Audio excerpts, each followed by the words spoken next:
really didn't have the opportunity to compete at the level that he wanted to, and essentially missed out on any good competition in Niagara Falls. Didn't show up in St. Paul, and you know, you can't miss 2-3 competitions at this level and expect to be there when it comes to the final. So it's probably a smart decision on his part not to risk it and come back strong, get a few points for the end of the season.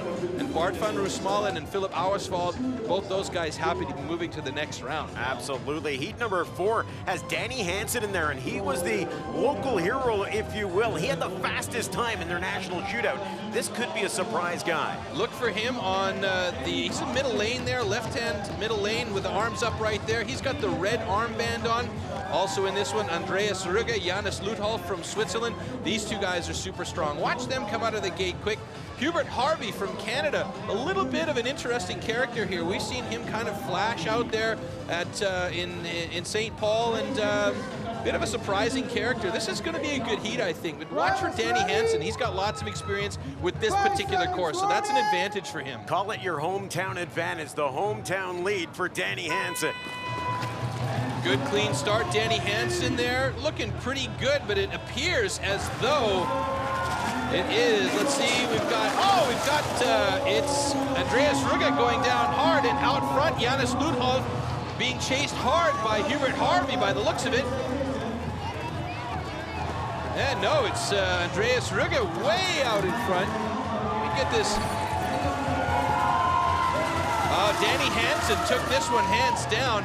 I didn't even see him get out there. He got out so quick out the gate, took the lead right away. Danny Hansen banging out of the gate, moving out in front. There he is, happy, the fastest man in the national shootout. Just had a tough battle against a couple of real strong Swiss skaters, and he managed to best them all. Danny Hansen, let's take a look at this start again. Really good start. Danny's actually in second position here. We won't give him the whole shot. And the guy that, oh, there he goes. He squeezes right out in front of Janis Lutholf, takes over the lead. Hubert Harvey and Andreas Rügge battle a bit. Andreas goes down right there with the blue armband on. And you can see right there the beautiful pass by Danny Hansen, and just perfect position by him to stay out there in the lead. And Janis Lutholf goes with him to the next round. Really good showing for this young guy from Holland. Danny Hansen doing what he did in all the training runs, and that's get the speed on the first hill, make that first corner out in front, and then just decide to ride it all the way home for the win. Well, I tell you what, the track guys have been working non-stop since yesterday to make sure that this course is really at a level that it should be for these skaters, and they've done a fantastic job. Yesterday, it was like skating down washboard, you know? It was really, really rough, and you can still see that these legs are pistoning as the guys go down the course, but what an improvement since yesterday. And then, of course, with all the people on the sidelines, it just makes the adrenaline go much, much faster for these guys, and making the heats a lot more fun to watch. All right, back to the top here. We've got Fabian Mels, Michael Urban, Michael Kreiner, Bidovic, and Adam Green. I'm going to give this one to Michael Kreiner Bidovic. He is used to this kind of rough course. He's one of the granddaddy caddies of the sport, being there from the very beginning. There you see him on the right-hand side of your screen with the yellow armband. I'll stick with Fabian Mels. He's been a constant favorite throughout this season. One of the most improved skaters. In fact, the Rookie of the Year from 2011. An amazing glider, a really great skater. For a big, tall, skinny kid, he is just fantastic. Now, Michael Kreiner goes for the really tentative start. He knows that he's in a battle here, and he's got to stay on his feet, so it could be the mistake of the guys in front of him that give him the opportunity, and here we go. Kreiner sees the opportunity, moves into third, but it's a real short course, and I don't think he's going to make it up into second. This one belongs to Fabian Mels, and Kreiner even goes down, and it looks like it's going to be Fabian Mels and Michael Urban taking this one to the bank. Well, Fabian Mels realized how big of an opportunity this is for him. Every time he can win a heat, he picks up a few more points on the world champion Kyle Croxall, who didn't make it this far in this event.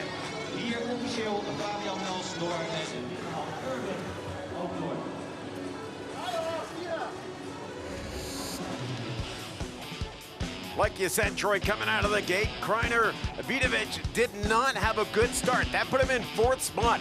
He had to hope something drastic happened in front of him, and in corner number 1, it almost happened as they came together, but Fabian Melz was so far out in front that he was able to just ride it home and take it all the way in for the victory. Adam Green did contact Michael Urban's skates in that corner, but Michael Urban managed to get it up back on top of the blades to make sure that he didn't go down, and that just helped him stay on his feet and really avoid disaster there. So, you know, as much as I would have liked to have seen Michael Kreiner move on as one of the great ambassadors of the sport, you got to be there at the level for these guys to really battle through. What a great effort by Michael Kreiner, always there. The guys love him in the locker room, so to say. But basically, he finished the last third of that race on his bum going backwards down the course. Going backwards down the course, and exactly it really shows right. you how steep the course is when you can fall and not be able to get back up and still cross the finish line. So steep, incredibly steep. This course is very, very fast and very steep. Let's not forget, we are in an indoor ski hall, and they have to, by design, make the ski hall steep enough so that the skiers can go down with semi-wet snow conditions. So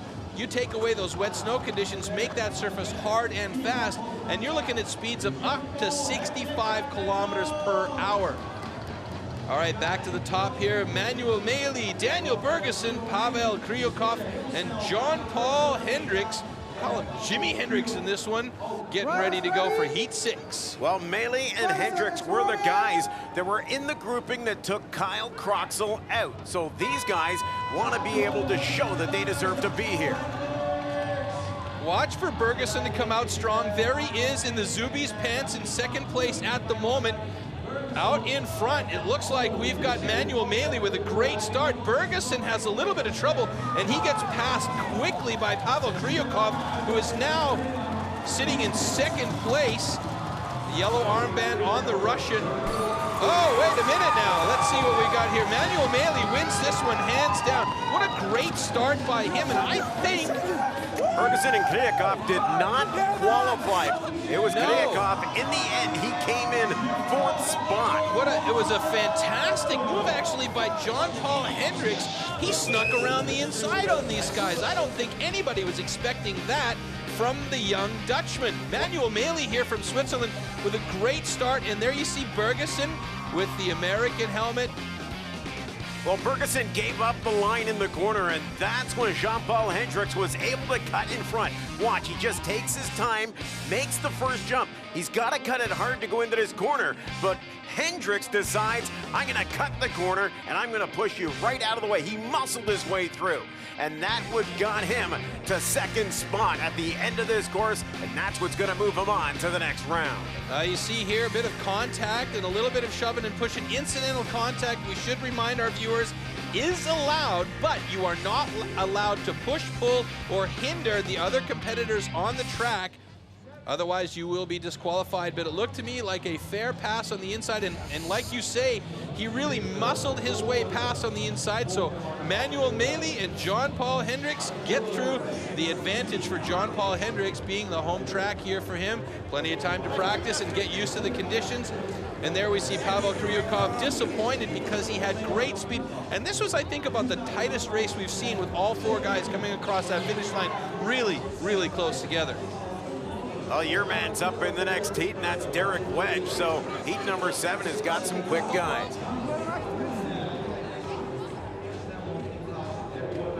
Well, let's take a look at this heat number 7. And like you say, Derek Wedge, what a fantastic combination of skills for this guy here. This is a track that suits his type of skating style. He's got quick feet, he's a great glider, he can jump and has great air awareness, styles it out every time, and he's got a good start. That's critical here. So Derek Wedge from Switzerland going up against Hendrik Giesbers from Holland, and Scott Bax, Glenn Bax's brother, is in the mix here, along with Wissam Garzoul, our one and only Tunisian rider. There's Wissam Garzoul can fly, and I expect him to give a little bit of challenge. Maybe not catch Derek Wedge on the way down, but I expect Wissam Garzoul, because this track and the speed of this track suits his style of skating. Absolutely, and Derek Wedge, I imagine we're going to see Derek Wedge and Wissam Garzoul battling pretty hard with each other, but let's not count out Hendrik Giesbergs and Scott Bax, both of these guys have that hometown advantage we're talking about. They've had a chance to practice on this course.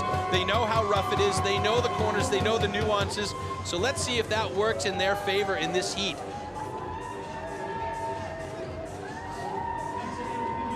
Some of the onlookers here at Snow World cheering on their favorite athletes, and a lot of the hometown athletes. Some big guys to come from the Netherlands, including Glenn Bax, who is the #1 man coming out of this country. Derek Wedge, who is currently sitting 6th place in the overall rankings, has an opportunity here to move up if he can stay solid. Let's see if he can do it in this one. Look at the concentration in those eyes of Derek Wedge. Great start by Derek Wedge. He takes the whole shot. Now watch him glide this through. Quick scrub of speed, but here comes, it looks like Hendrik Giesbergs, and he moves in front. Hendrik Giesbergs now moves out in front of Derek Wedge. Derek Wedge in 2nd place. He's still in a good position to advance on, and this is a very short course. Let's not forget Derek Wedge makes a great move on the inside, and he is now in the lead. Derek Wedge wins this one. Hendrik Giesberg goes with him to the round of 32, and Wedge is absolutely ecstatic. Wissam Garzul disappointed not making it there, but what a fantastic effort. And that was a really great race. All 4 of those guys quick out the gate. Derek Wedge getting the whole shot, but Hendrik Giesbergs, wow, what fantastic glide by the Dutchman. Watch this right here. He got the lead, but he gave it back. Giesbergs came through, got in front of Derek Wedge, but the veteran savvy of Derek Wedge was able to take that lead back. And you know what? They had enough of a lead. Wedge, if he wanted to, could have just crossed the finish line in 2nd spot, but his competitive nature wouldn't allow him to do that. Well, the other thing about Derek Wedge, too, is in an interview he gave recently, he said, you know what, I want to be among the top guys, but I'm not going to forget the fun aspect of it. And that's exactly the attitude that these guys need to maintain out there. And look at that, big smile on Derek Wedge's face. And I tell you what, Hendrik Giesbergs, he's got to be just buzzing right now, advancing to the round of 32. All right, back to the top. Reto Mader, Marty Niefnecker, a former world champion from 2010. Simon Schaef from Austria in there. Travis Nagata from Canada. This is going to be a good heat. 5 seconds warning. Well, the key for Travis Nagata is to make sure he stays with the leaders after the 1st corner. Marty Niefnecker with a great start. He is known for having good starts. He's also a very strong glider, but he, like Kyle Croxall, needs and likes those longer courses because that glide is what really makes a difference for him. Oh my goodness, and a huge going hit. down. Reto Mader impacting the boards at speed. Marty Niefnecker out in front. It looks like it is Travis Nagata that's going to go with him. This might even come down to a photo finish between Simon Schaef and Travis Nagata. I think Nagata was just far enough ahead to make sure that he picked up 2nd spot in that one, along with Martin Niefnecker. And boy, Niefnecker just took control coming out of the opening gate. As soon as they popped open, Niefnecker was down the course and on his way. Well, Niefnecker, he's got such a great start, and he's been working hard to improve that start, much like Scott Croxall has. There, they all scrub the speed off, but here's where it goes south for Reto Mader. He gets a little bit twisted, loses a foot, toe picks, and then at speed, impacts the boards here. Boy, that is just a heavy hit. Great job by Simon Schaef to stay out of his way and maintain 3rd spot. Was unable to catch up to the top 2 and make a run out of it.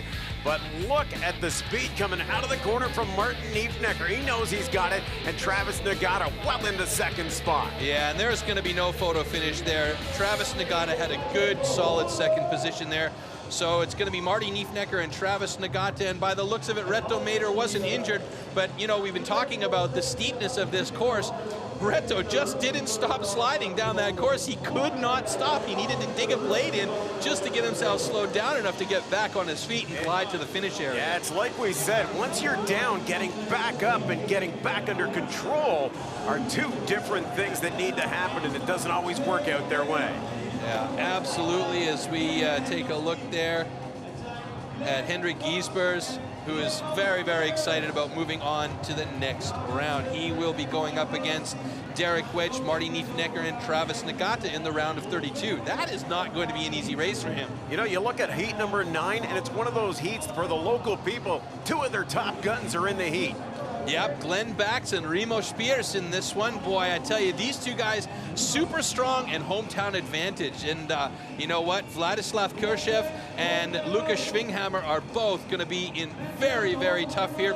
And Khrushchev is an incredibly good skater. So, you know, when he's in tough against the Bax and Spears, you know it's going to be a tight race. Call me sentimental, pal, but I'm going to go with Glenn Bax and Remo Spears just for the hometown factor, and they've seen this course. And your call was Glenn Bax as the dark horse, too. Well, Glenn Bax gets an early lead.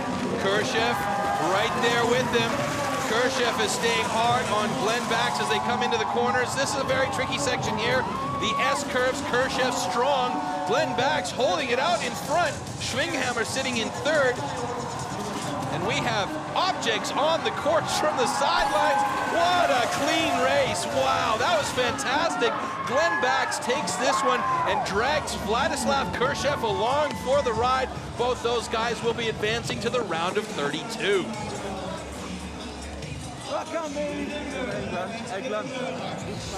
We talk about Glenn Bax and we talk about his quickness coming out of the gate. You can't miss him, and all decked out in bright orange with the white skates flying over the first hill. This first corner is when they've got to drop some of their speed, so before that hump, that's when they've got to dump some speed. Bax comes out of that corner, and he's well in control heading down the second half of the course. If you noticed too at the start, Remo Spears and Glenn Bax were next to each other in the start gate. And Remo saw that Glenn was just a step ahead of him and had an opportunity to maybe squeeze him out a little bit, which would have been fair, but he played the teammate aspect, dropped back, and let Glenn Bax go because he knew Glenn Bax had the momentum and Remo just wasn't quite there. So that was fair play from Remo Spears. He knows that his countrymate is going to go forward and represent Holland, and there Vladislav Khrushchev and Glenn Bax both going to be jumping into the round of 32. Oh, overshadowed a bit by Glenn Bax's great run. Vladislav Khrushchev moves on, and a great job from him to move on. All right, heat number 10.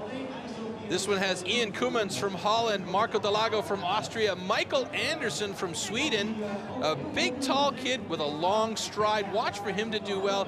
And Vladimir Dzugas from Slovakia. All 4 of these guys relatively new to the sport. Ian Koumans has been doing it a little while. Michael Anderson came in and had a splash, but hasn't really made a big splash since last year. Let's see how it goes in this heat number 10. Delago and Anderson are the guys, in my opinion, that can put on a show. We'll see if they try to make the hole shot. Look at that. Well, right now, Ian Koumans just lost first place to, looks like, Vladimir Dzugas. That went by so quickly I couldn't know it. And excuse me, it's Marco Delago from Austria out in first place with Ian Koumans chasing him hard in second. And here comes Michael Anderson in third. Oh boy, a tight finish for those two guys. Ian Koumans, Marco Delago. I think we're gonna see those two guys advancing on. And Ian Koumans having a little bit of fun there with the cameraman at the finish area. Our cameraman, Mike Bogle, got to say hi to him. Not sure if he can hear us in his headsets, but that's all right. So there are a couple of happy competitors. Watch the start. Marco Delago, he just didn't hold anything back on that start at all. I won't give him the whole shot on this one because Ian Koumans was right there with him, but into that first right-hand turn, Marco Delago took it deep and hard and opened up the lead a little bit. Right there we see Vladimir Dzugas going down from Slovakia. And look at how bumpy and how steep that is. Just no chance for him to stop and get back up at all. It decides to body surf it to the bottom.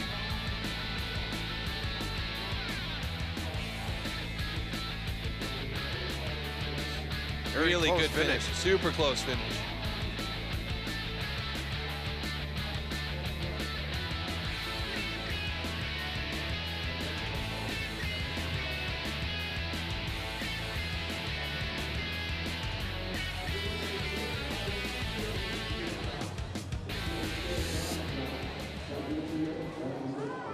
So Marco Delago and Ian Koumans advancing on to the round of 32. Jumping back up to heat number 11. We talked about this one all day yesterday when we saw this lineup, and it's going to be very interesting because I think that this is probably going to be one of the hardest heats of this competition. Killian Brown, he is currently sitting in 4th place overall. Peter Keller is in there from Holland. He's got the hometown advantage. Scott Croxall is in 3rd place overall. Very fast starter, great glider. And Adam Horst, boy, I tell you, this kid made an impact last year in Sweden, winning the event there when nobody expected him to. And he has been strong all season long. This is going to be a battle royale. One of the great things about Adam Horst is he's got tremendous balance, and he's able to adjust that balance in his center of gravity when he heads into the corners. All right, it's a really good start by the Team LTD boys. Look at them, they're shoulder to shoulder, heading towards that first turn. Oh my goodness, Croxall has a bit of trouble. He has been relegated back to 3rd place, and it is right now out in front, Killian Brown and Adam Horst. Killian Brown with the lead, Adam Horst right on his tail. Boy, Scotty Croxall, if he gets eliminated early, which he will. Just did. He just did. He got eliminated. Oh, and look at that, a huge impact at the end by Adam Horst. Killian Brown and Adam Horst both qualifying. Scotty Croxall eliminated along with Peter Keller. You know, when you've got 3 big skaters like Killian Brown, Scott Croxall, and Adam Horst, one of them is going to go home angry. But look at the lift coming out of the gate from Scott Croxall. He knew he wanted to get out in front of Killian Brown. He knew he wanted to make sure that it wasn't going to be 3 guys shoulder to shoulder. Guess what? 3 guys shoulder to shoulder going into that first corner. And Scott Croxall really got the worst of it. He lost an edge because he had to go to the outside. When you got to go to the outside, you're out of the main strip, and when you have to do that, big ruts appear and guys start to go down, and that's when Scott Croxall lost his balance, and we had the 2 guys in Adam Horst and Killian Brown take it home. Well, Killian Brown is such a strong skater, and I mean, Adam Horst, you can't ever count these guys out, and you know, if this course were maybe another 50, 60, 100 meters longer, there could have been an opportunity for Scotty Croxall to come and really do some damage because he is such a good glider, strong skater.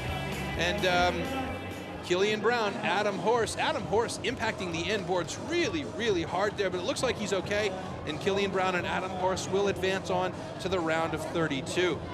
Too bad that one of the guys in that trio had to go by the wayside, but that's the way that the ball bounces and the way you get set up from your timing in the earlier trials. Well, Scotty Croxall is now eliminated in the round of 64 here, so that means there's going to be some serious juggling in the overall ranking by the end of this competition.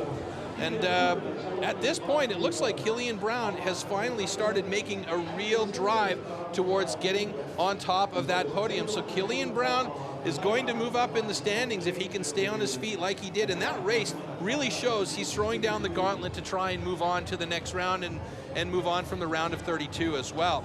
Going back to the top, heat number 12, and I mean from heat number 11 through to heat number 16, we've got strong setups. Paavo Klintrop, the fast fin, is in this one. Great starter. Gabriel Andre, he's old school, but he knows what he's got to do to get out there and do some damage. Thomas Pierpalmer from Italy and Michael Prohashka from the Czech Republic in this one. Paavo Klintrop is one of those guys that you've always got to watch out for, but we've seen in the past that Michael Prohashka can indeed stay with the big guns. Well, look at this. It's a great start by Gabe Andre. He's out in front, and Klintrop is right there with him, not letting the old man get too far away. He knows that Gabriel Andre is a great glider. Lots of experience out there. Paavo Klintrop, one of the young guns, but I tell you what, Klintrop is so fast out of the gate, and I'm really surprised that Gabriel Andre beat him out of the gate. Gabriel is a great starter, but not nearly as fast out the gate as Paavo Klintrop, but I tell you what, Gabriel Andre had a great run there, a really, really strong run, and he is looking very good in this competition. Michael Prohashka lost an edge going into one of the corners, and that's what caused him. He came in 4th spot. Thomas Pierpalmer was just not able to catch up to the 2 quick guys in Gabriel Andre and Paavo Klintrop. Watch Klintrop Don't call this a hole shot because he's got a guy on his right, but he's able to take that first lift, come through, and he sets it up perfectly for the corner. That gives him a little more room to be able to take it to the finish line. Comes out of the corner, very smooth and very easy, still in a good position to take on the final run. Now, I'll tell you, talking about that start from from Pavel Klintrop, Gabriel Andre was out of the gate clean. Pavel Klintrop was also out of the gate clean, but he toe-picked at that little lip, and that was the problem. He had to regain control on that downhill, and if it weren't for Pavel Klintrop's quick leg speed, I don't think he would have been able to keep up with Gabriel Andre. But I'll tell you what, Gabe and Pavel, both of those guys, super stoked. They're going to be moving on to the round of 32. We're going to head back to the top of the course for heat number 13. And both guys in heat number 13, Jim DePaoli and Richard Bruno, should be going through. They may not, they just have to get to the bottom of the course because John Pashier and Shane Nutley are both out due to injury. Yeah, that was an unfortunate crash yesterday from John Pashier, and he said, man, I want to be there to at least watch it. Can somebody hook me up with Wi-Fi so I can watch it here? But it didn't happen, you know? Partner, the thinking is, why not move someone from a 4-man group and make it 2 3-man groups? Just for some competitive edge, because these guys are going to take it very easy. Well, look at this. Jim DePaoli puts on the brakes right away. Bruno Richard gets out there. He plays it competitive, but these guys both know they don't have to stress about it. They're going to move on to the round of 32 by default because it's a 2-man heat. I guess what I'm saying is maybe a rule we need is having minimum 3 racers in any heat. Yeah, well, that's something to bring up with the organizational just staff. throwing it out there. Just throwing it out there. Why not, eh?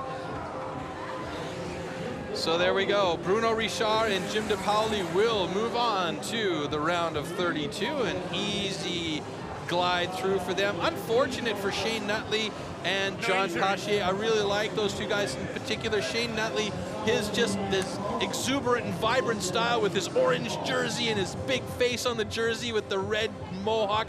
He's one of those funny guys, but there's Jim DePaoli and Bruno Richard in the camouflage jersey. They're going to both move on easily to the round of 32. Couldn't agree with you more about Shane Nutley. He's one of those guys that the sport really needs. He's a tremendous ambassador and great with the crowds. All right, in this one, we've got another 3-man heat, and that just harkens to the difficulty of this course. Not a lot of guys being able to navigate this course very well. In this one, we've got Kariton Vlasov, Kim Muller, Dean Bax, and Cameron Nass. Now, let's see who we're missing. Kim Miller is the one that's out of this one, as he wasn't feeling well and well enough to race. Which is tough for him because he had a very good run in St. Paul. Cameron Nass has the white armband. He's on the far right-hand side of your screen when they come out the gate. And there you see a great start, and Vlasov is right there with Cameron Nass. Cameron is the big hope for the Americans, but the Russian has just taken a good outside move on Cameron Nass and moved into the lead. So those two guys in a good position now, and it doesn't look like Bax is going to do much to try and catch up with them. He's sitting back there as the camera. So Kariton Vlasov has just made a statement next to Cameron Nass, and Kariton Vlasov putting a bit of character out there as he poses on top of the crash pad at the end.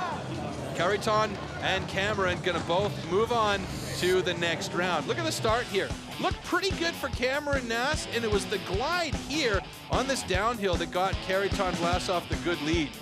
Well, you see Cameron Nass look over his right shoulder. He wants to find out where everybody else is on the course and what he needs to do. All he knows is he needs to finish in the top 2 out of 3. So when Kariton Vlasov jumps out in front by making the leap and jumping both those rollers, he says, I'm not going to take any more chances. I know I've got second place rolled up. All I've got to do is stay in front of the man behind me, Dean Bax. And Dean Bax just had his hands way too full with the 2 veterans in front of him. Well, Kariton Vlasov is such a big guy, too. And when he gets into that glide position, and if he's in front of you, it's real hard to pass him. And as good a skater as Cameron Nass is, he's got the full package. He's a great glider, a good fast skater, but he just doesn't have the volume behind him that Kariton Vlasov does. So there we go. Khariton Vlasov and Cameron Nash, 1 and 2 respectively, are both moving to the round of 32. And we are down to our last 2 heats in the round of 64. That is heat number 15 coming up now, with Mika Jukkamainen, Sasha Stoffelmeier, Marco Adank, and Martin Olertz. A full pull of 4 riders in this heat. 5 seconds warning. In the trials, Sasha Stoffelmeier had one of the best runs, but he wasn't able to duplicate it more than a handful of times. So you gotta wonder if he knows this course to perfection or not. Well, we've got a bit of carnage going on this one already, and it's Mika Jukkamainen from Finland out in front. Sasha Stoffelmeier right there with them, trailing him. Oh, but Stoffelmeier goes down. That is not as costly as I thought it was going to be. He got right back up. Impacting the boards was probably the best thing that could have happened to him, as he bounced right off the boards and back onto his feet. And look at him. He came into the finish area just going, oh my God, Mika, I can't believe I managed to stay on my feet. So Mika Jukkamainen and Sasha Stoffelmeier, a fair advance for both of those guys. And nice to see Sasha Stoffelmeier doing a little bit better. He struggled a little bit, and he's such a quality skater that, you know, I like to see him move on and advance. Mika Jukkamainen came right out of the gate flying and actually didn't scrub all that much speed going into the first corner. At this point, Sasha Stoffelmeier sees a man go down. He now says, I've got enough time in front, I can just cruise into the finish line, but it didn't work out that way, as he lost his balance coming over, but watch as he hits the side boards, is able to pop back up very quickly, and now he's still got a lead, but it's only a short one coming into the last corner. Well, Mika Jukkamainen, that was a clear win for him, and you know, if this course was maybe 200 meters longer, we might have seen Martin Olertz take over from Sasha Stoffelmeier, but yeah, Sasha Stoffelmeier, good to be lucky, lucky to be good, as we always say in the box here. Mika Jukkamainen and Stoffelmeier both advancing to the next round as we move on to our last heat in the round of 64, heat number 16. This one has Luka Dalago, Lev Kurnikov from Russia, good strong skater, and 2 Americans, Tyler Whitty and Andrew Bergeson. Well, Lev Kurnikov is so impressed on this course throughout the trials. Good start, Bergeson moving out to an, oh, I thought he was going to have a slight lead there, but he's been relegated back to 3rd place. In 2nd place, we've got Lev Kurnikov and Luka Dalago in the red armband, black jersey out in front. Luka Dalago from Austria, great skater, and he has got the lead right now with Lev Kurnikov trailing him. Here comes those 2 guys. It is going to be Luka Dalago and Lev Kurnikov, 1 and 2. Andrew Bergeson and Tyler Whitty, the 2 American guys, getting eliminated in that heat. Unfortunate for them, but we still got Cameron Nass representing the USA, so they're going to be rooting for their country mate as he continues his drive towards a podium spot here in Landgraaf. Talk about a smooth run for Luka Dalago. Wow. He was so easy going down the course. It's like he had the perfect line for every corner that was coming up. And he knew that all he had to do was maintain his position. He did so. Lev Kurnikov gave him a little bit of a run for his money, but both guys with tremendous speed coming down the final third of the course. And they come in to qualify to the round of 32.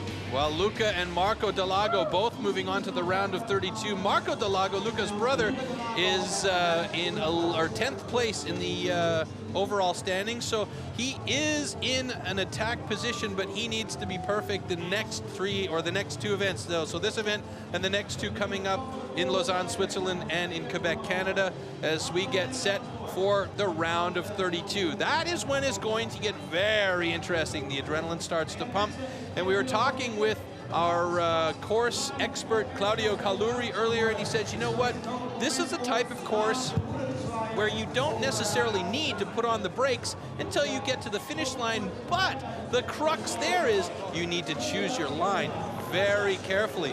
So as we mentioned earlier, Armand Striban said the only tactic is stay on your feet and don't crash.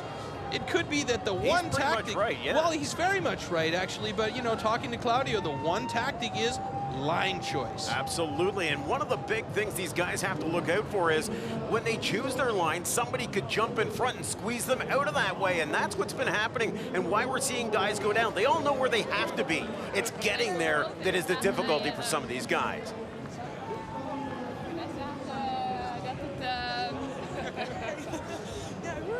All right, the fans on the sideline moving as much as they can to try and stay warm. We're trying to stay warm up here as well. It's not so easy, though.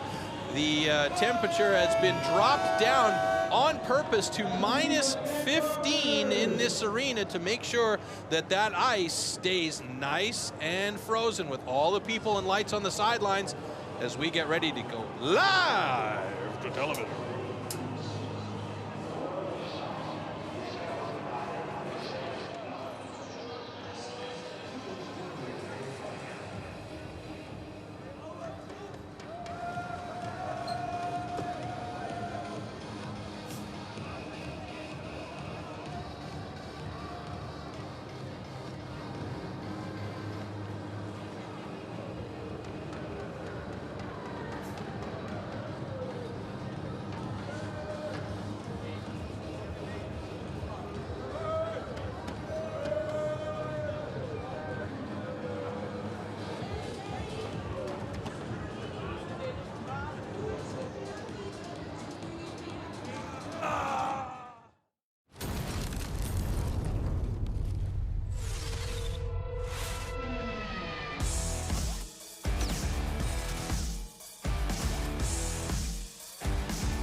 In the history of ice cross downhill, we will witness a world championship event indoors. Hello everyone, and welcome to event number 3 of the Red Bull Crashed Ice at Snow World in Landgraaf in the Netherlands.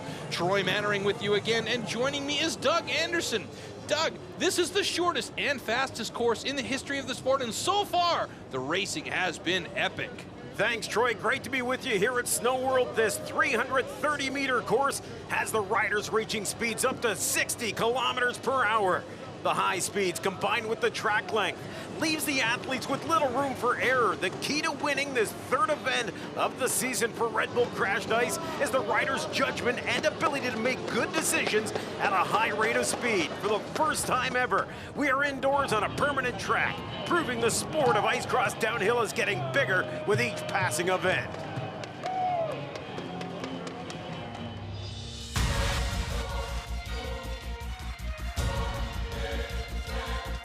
We're entering again a new era in ice cross downhill. First permanent track ever indoor. Amazing setup here, so everyone can try and ride this track in Landgraaf.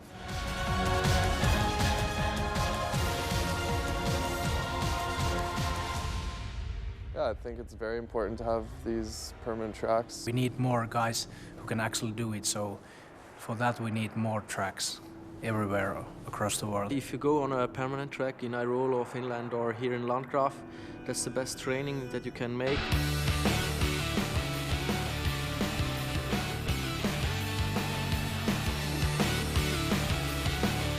We've seen in Switzerland already that it's a huge success. People are going to the track every weekend. I heard in Finland it's really good too.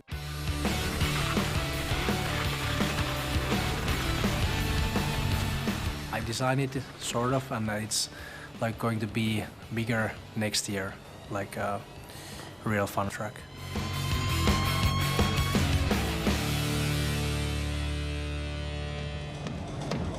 Well, the advent of the permanent tracks is definitely going to improve the level of skating as the guys get away from training and practicing on the flat rinks and all of the arenas around the world and move towards these sloped, slanted, and bank turn courses that gives them an opportunity to really practice in what we might call real-world conditions. As we see the permanent track here in the indoor ski hall in Landgraaf is ready for these guys here. The athletes in the athletes tent, getting warmed up, getting ready to go. There we have a quick look at one of the older guys in the competition, Michael Kreiner, who was just eliminated. And there's Derek Wedge, the Swiss phenom, a breath of fresh air for this sport with his fluid skating style and amazing runs that he's had, all the while quietly moving up in the rankings. He's currently sitting in 6th place, could make, though, a big leap up the rankings this weekend. And we're going to take a look now at the men to watch for this event here in Landgraaf.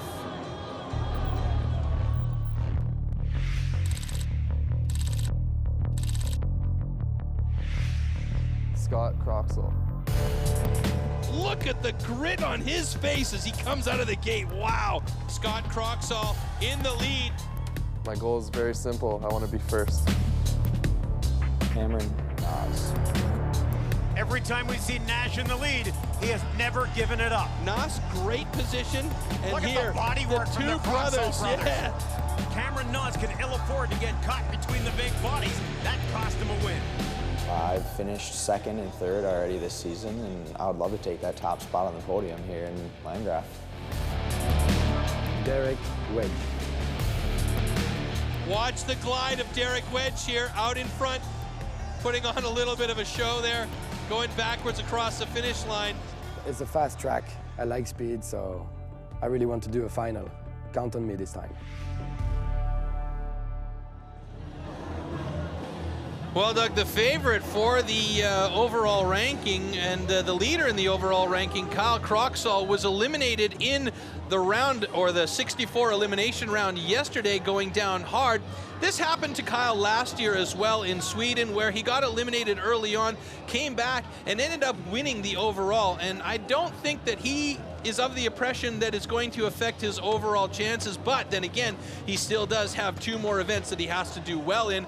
Those 2 events, however, are definitely good for his style of skating. And we look at Scott Croxall, who we just saw eliminated in the round of 64 with a toe pick there that cost him a chance to move on. For Kyle Croxall, he's got to hope, if he wants to maintain the #1 position on the tour so far, he's got to hope that Cameron Nas does not finish on the podium here in Landgraaf, Netherlands. If he does, all he has to do is finish on the podium. Cameron Nas will be your new leader. All right, let's take a look at this track here with a helmet cam review from Claudio Caluri, our track expert, as he takes us for a ride down this really quick, really technical course. Fastest tracks we've ever had in Red Bull Crashed Ice. This run goes to Andy, John and Nuts. They have to watch this from the hospital as they got injured in practice. And here is all about how long can you let it go and stay in control before you slow down for these turns here.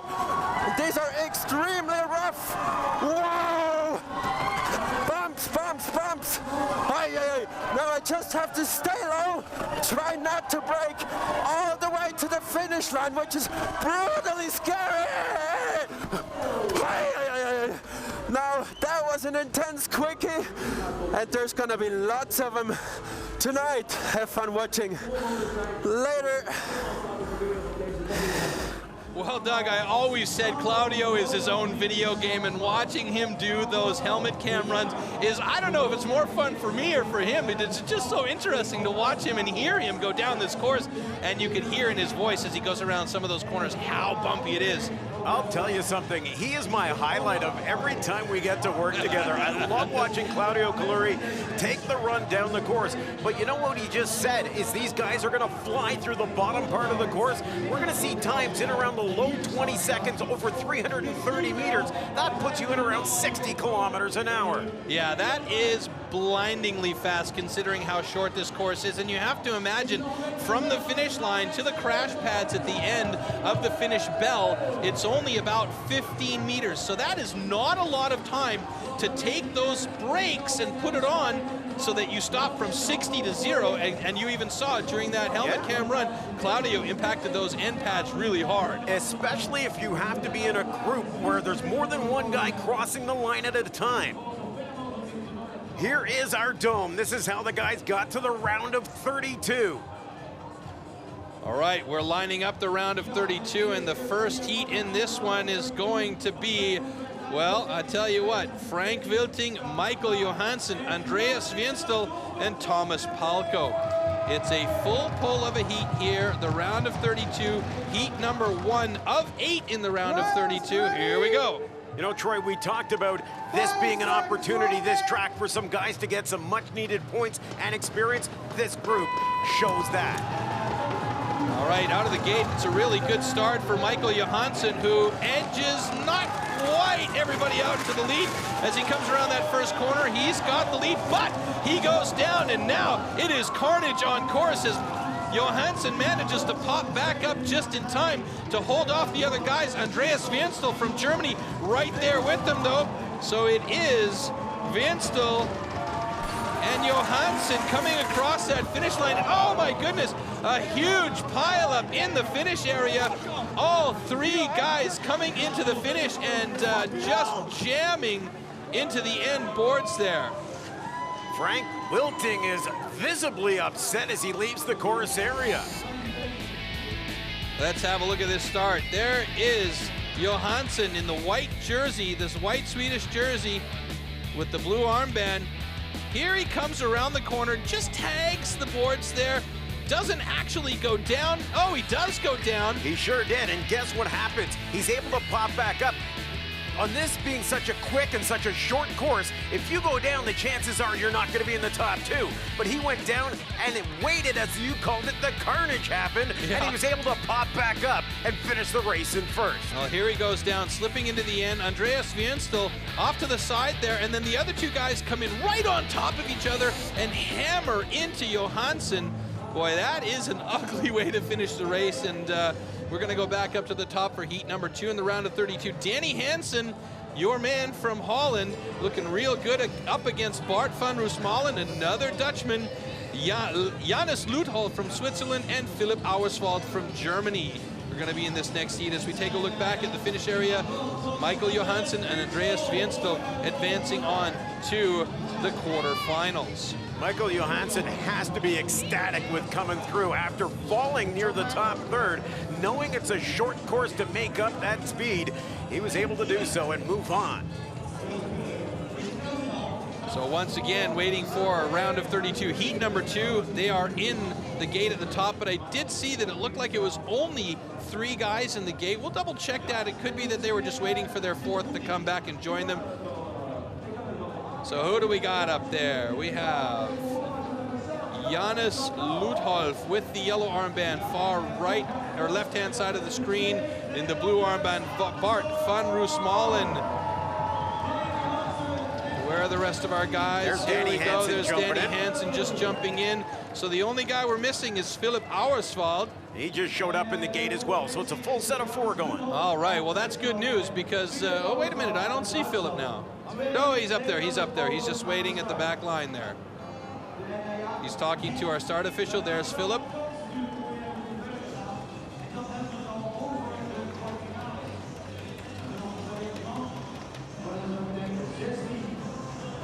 Seems to be a little bit of confusion as to whether Philipp's going to run in this heat or not.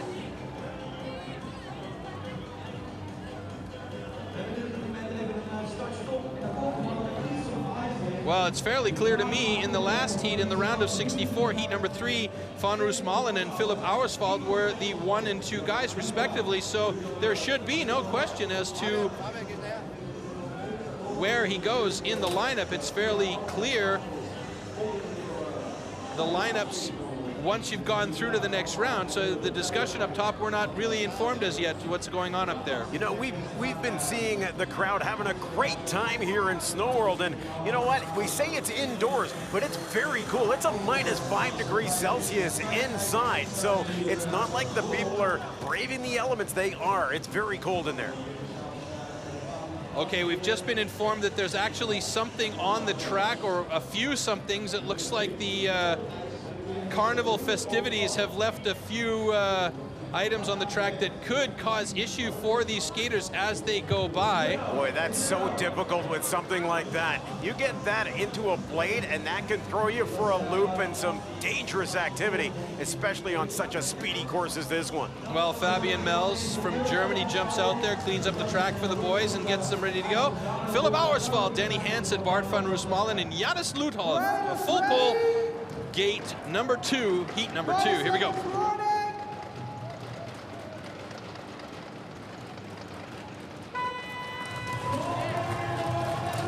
Good start by Philip Auerswald, but he's got himself relegated back into, oh my goodness, a huge crash, a couple of guys going down.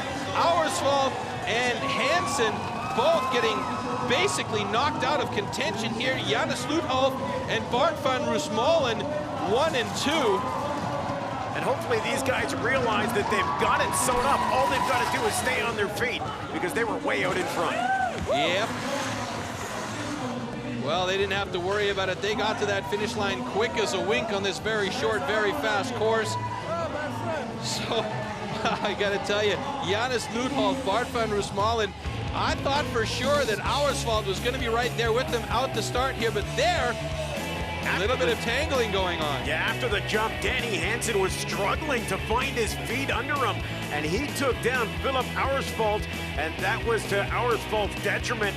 They end up in 3rd and 4th, and easily Bart van Roosmalen and Jannes Lutholf are cruising on to qualify for the round of 16. They had such a lead coming over the double bumps that it was just a matter of cutting the last corner and riding it home. Yeah, the guy, you know, even for the 3rd and 4th positions, we saw Philip Auerswald and Danny Hansen battling like they were trying to win the race again, and that's the competitive spirit in these guys, which you gotta love. But there you see, Jannes Lutholf and Bart van Roosmalen will both advance to the quarterfinals. You talked about Bart van Roosmalen as being one of the up-and-comers, and he proved it there. Well, he's my dark horse in this one, and I tell you what, he is super, super strong, and this is home advantage for him. All right, going back up to the top, heat number 3 in the round of 32 has Fabian Mels, Manuel Meili, Michael Urban, and Jean-Paul Hendricks. And I tell you, Manuel Meili, impressive starter here. I tell you, an impressive starter. And let's go right back to the elimination round when Manuel Meili was outstanding, winning that one along with Jean-Paul Hendricks, and that was the group that took out our world champion Kyle Croxall. Fabian Mels is probably the favorite in this particular heat, though. But Manuel Meili's got a great start, so he might be in trouble against Meili. Fabian Mels, he gets a good start. Those long legs pumping, quick leg speed as well. Fabian Mels gets out to an early lead, but it looks like it is Manuel Meili right on his tail in 2nd place. The Swiss man, Manuel Meili, has to roll down the windows a little bit, and right on his tail, it is Fabian. No, excuse me, that's our Jean-Paul Hendricks from Holland right on his tail. So, and Jean-Paul Hendricks has to be careful. Yes, he does. So it's going to be Fabian Mels in that one, and Manuel Meili taking it home. Manuel Meili super, super excited. What a response from him with a great start. Fabian Mels, though, those long legs and quick leg speed got him out to a very quick start. Let's look at this again. You hit the nail on the head talking about Manuel Meili. He came out flying along with Fabian Mels, and Fabian Mels knows he's got to put some distance between himself and the other riders not to get caught up in the traffic jam. It was Jean-Paul Hendricks jumping the double bumps. Then watch, he gets a little physical going into the corner, and that's the challenge that I have with that run. 2 times, it was Jean-Paul Hendricks who got his hands on another rider because he came up so quickly from behind. He almost had to move his way up the pack, still ending up, though, in 3rd spot. Whoa, and a big crash at the end by Jean-Paul, but everybody seems okay. So Fabian Mels and Manuel Meili advancing on to the quarterfinals.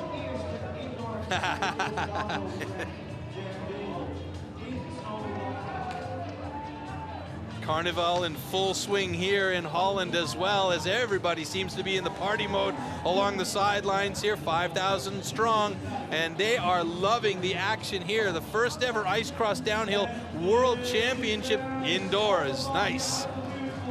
All right, this heat coming up, Derek Wedge, Hendrik Giesbers, Marty Niefnecker, and Travis Nagata. This should be good. Travis Nagata has his hands full with the trio in front of him. Derek Wedge, good start. Marty Niefnecker right there with him. Derek Wedge moves into the lead. Marty Niefnecker is back in third place, and it looks like it's going to be Travis Nagata right there with Derek Wedge. Travis in good position, blocking Niefnecker, who's sitting back in third, and Derek Wedge with his fantastic glide ability and skating style is out in the lead. And look at this, Wedge knows he's got this one locked up. Beautiful run from Wedge, and Travis Nagata takes second place here. Nagata comes in at the end just in front of the former world champion Martin Niefnecker, and that's a huge get for Travis Nagata to qualify for the round of 16. Travis Nagata, a fireman from North Vancouver, British Columbia, and a super strong skater. Good start for Derek Wedge here, and he's my guy to win this competition, I think. Boy, he looks so strong, Wedge, in that first hill. Knows he's got to get out to a lead, and he does it. Look at this. There's the tremendous jumping that you talked about with Derek Wedge. He's so cool and so confident taking those jumps. Scrubs a little speed after the bump because he knows that big right-hand turn is coming up. And that's when we lost Hendrik Giesbers going into that corner. Giesbers was out of it. It became a three-man race from that on in. Well, I mean, you can see here as well, Derek Wedge keeps a compact form as he goes down. Really nice, good position for his legs. And, you know, Travis Nagata did the same thing in that heat. He kept himself nice and compact, but Travis Nagata wasn't giving up any room at all to Marty Niefnecker because he knows Marty Niefnecker is former world champion, super strong skater, great glider. But Derek Wedge, I mean, the former freestyle skier, the kid can do it all. Derek Wedge and Travis Nagata moving on to the quarterfinals. And there we see Fabian Mels from Germany getting himself ready to go back up to the top. These guys get the luxury ride on the chairlift up to the top. That's a new experience for them because usually they get carted up in the back of some pickup or something. Yeah, the last time we saw them in St. Paul, Minnesota, as they headed to the top in the back of one of the little 4x4s. Yeah. All right, speaking of heading to the top, we go back up to heat number 5, and this one's got Glenn Bax, Ian Koumans from Poland, both of those guys, Marco Delago from Austria, and Vladislav Kurshev. This should be a good one. All of these guys are pretty evenly matched, but I'm going to say Marco Delago has been a real good surprise for me. Delago and Bax, both guys can fly, so we'll see who can jump out to a lead to start things off. Delago got that one with a bullet. He was out of that gate fast as lightning, but this is a really tight race here. All four of these guys pretty close together as far as this is concerned. It looks like Glenn Bax is right on top of Delago, not letting him get too far away, but I don't think it's going to make a difference. Delago is going to get this one, which I think that might even come down to a tie between Glenn Bax and Marco Delago. As long as those two guys come across 1 and 2, 2 and 1, it doesn't matter.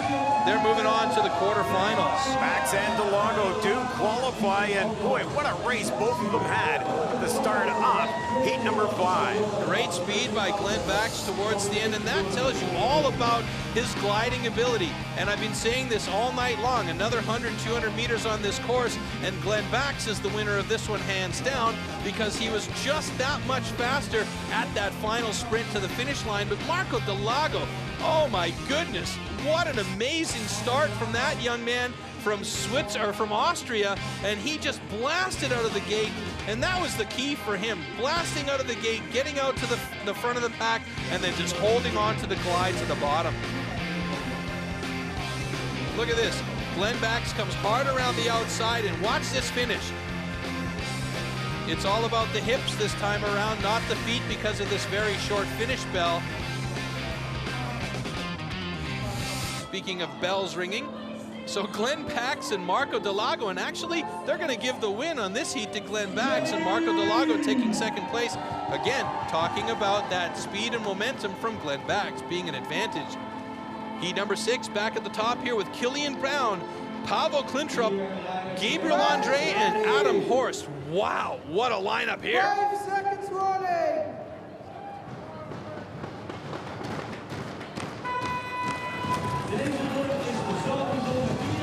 Gabriel Andre in good position, but he needs to really move hard on the outside, and he has been relegated back, but manages to move back into second place with a crash. Killian Brown is down. Killian Brown went down. A big crash up there, feet first into the boards, and it's Pavel Klimtrup out in front, and Gabriel Andre with a great move onto the inside, and he's going to get this one. Oh my goodness. I think Gabriel Andre got just a squeak ahead of Adam Horst. The two Canadians hip to hip, and there's Killian Brown. So that ends his chances this time around. The fourth in the overall ranking is going to be eliminated in this round of 32. Let's take a look again. Look at how even this start was. Pavel Klimtrup with a much better start this time, gets an early lead though. You know, they come into that first corner, and this is when they try to lose some of that speed because they've got to make that hard right-hand turn. Adam Horst sees Killian Brown go down. He sees the opportunity now to jump into second spot. Brown just lost an edge trying to cut back behind Klimtrup. Pavel Klimtrup was outstanding top to bottom on this one. Adam Horst has a good lead right here, but watch the fact that Gabriel Andre fakes to the right, cuts inside to the left, and he's able to blow by Adam Horst right toward the finish line. The other thing that was so impressive about that run from Gabriel Andre, as they came around that one corner, there was something lying, like one of those noisemakers lying in the middle of the course. Gabriel Andre got a little bit startled by it and did a spinorama while they were riding down there, and still managed to get second place there. So look at this. Pavel Klimtrup and Gabriel Andre will be moving to the next round. Good race by those guys. Nice to see Gabriel Andre stepping into the quarterfinals. Yeah, heat number 6, you think that was good. Look at heat number 7 coming. We have 4 guys that can fly down this mountain.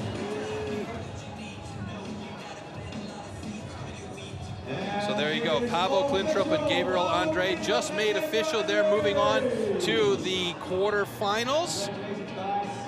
And we go back up to the top, heat number 7, with Jim DePauli, Kariton Vlasov, Bruno Richard, and Cameron Naas. Wow, you are absolutely right. Speaking of hitting the nail on the head, Jim DePauli from Switzerland, great speed. Kariton Vlasov, great glider, big body out in front. Bruno Richard, also broad-shouldered, good glider, good starter. And then, of course, Cameron Naas, the one remaining American in the competition here, with a super package, actually. Cameron Naas is the all-around package here for Ice Cross Downhill. You know, you talk about the top 5 that came into this race. Only Cameron Naas is remaining out of the top 5. Killian Brown now is out as well. He was sitting at number 4 coming into this race. So this is a big one from Cameron Naas. He can pick up some much-needed points on the Croxall brothers and Killian Brown.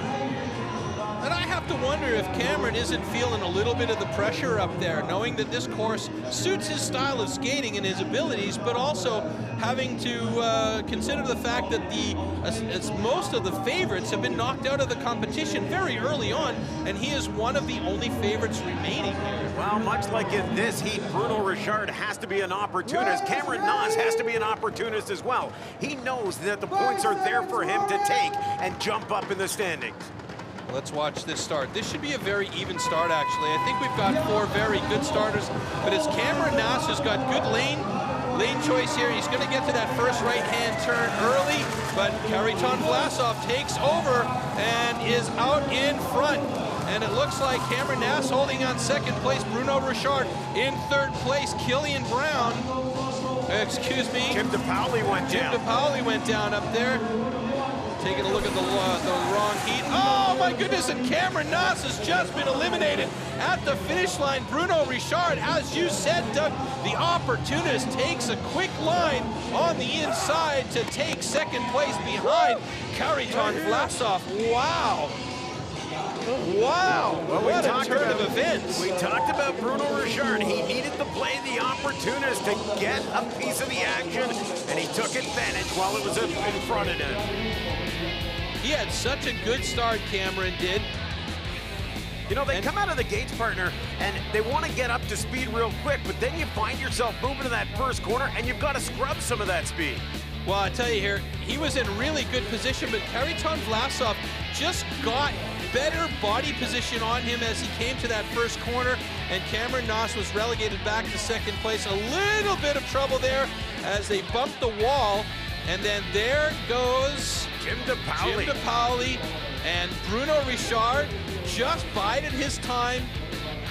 Jim DePaoli going off to the side there again. Cameron was still in good position, but then he made a small mistake right there on that final right-hand turn, and that was it for Cameron Naas. Yeah, Cameron Naas in that final right-hand corner went in a little high, and that allowed Bruno Richard to duck underneath and slide in for second spot to qualify for the quarterfinals. So Kariton Vlasov and Bruno Richard both moving on to the quarterfinals. And I mean, Doug, we have just shaken up the entire ranking of this Ice Cross Downhill World Championship with this event here in Landgraaf. Just goes to show you in Red Bull Crashed Ice, not anything can happen. Anything can happen at any given time. At any given time. All right, heat number 8, Luca Delago, Mika Jukkamainen, Lev Kurnikov, and Sasha Stoffelmeier.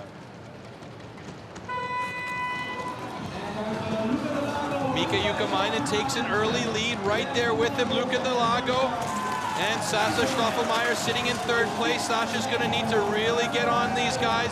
Oh my goodness, and Lev Kurnikov is just squeezed on the inside of Sasha Stoffelmeier, but this one right now belongs to Mika Jukkamainen and Luca Delago. Kurnikov goes down, almost taking out Stoffelmeier, then he does at the finish line. Oh boy, it is a garage sale as the guys come across the finish line. That one's going to go to Mika Jukkamainen, and I believe Luca Delago is going to get second place. Sasha Stoffelmeier near the end slammed into the side boards, and I think he's got a shoulder injury after that one. Well, he got taken out by Lev Kurnikov. The two of them were battling very, very hard in the last quarter of that race, and at that final turn, they both just hammered these sideboards. Mika Jukkamainen, after the first roll, goes into the corner. With relative ease, he had such a lead that it was a matter of making sure nobody got a hand on him. He almost lost it coming into that corner, but was able to keep his man to the outside. That's Luca Delago. This is when the carnage happened, when they tried to cut the corner between Sasha Stoffelmeier and Len Kurnikov. Kurnikov caught an elbow there. Stoffelmeier tries to take it to the outside, but he can't catch up. And it's a run to the finish for Mika Jukkamainen and Luca Delago. Well, there you see Sasha Stoffelmeier and Lev Kurnikov tumbling into the finish line, and this one is going to go to Mika Jukkamainen and Luca Delago. Great racing so far in the round of 32. We have just bombed through the round of 32. In fact, I think that is the fastest we've ever gone through the round of 32. Is that because of the short track and the high speeds? Absolutely, Doug. There's no doubt about it. And boy, the upsets keep on coming as well as we head to the quarterfinals. Well, speaking of upsets, we are going to hear from Kyle Croxall right now as he was eliminated earlier.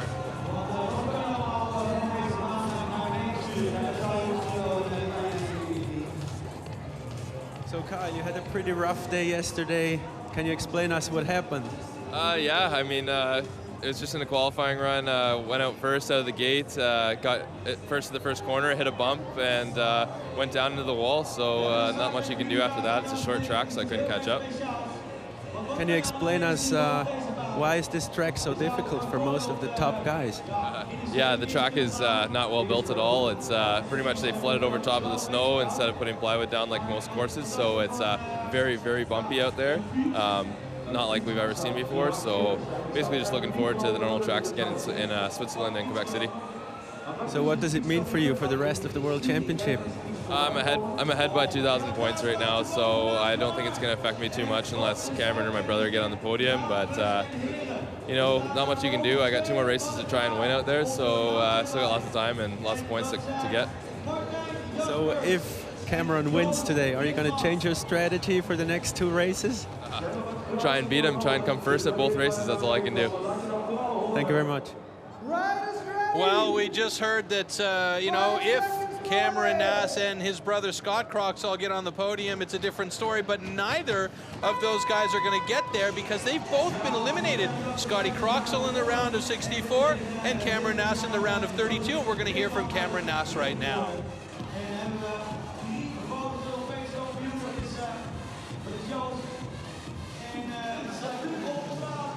Cameron, it was your big chance to take the lead in the World Championships. What went wrong?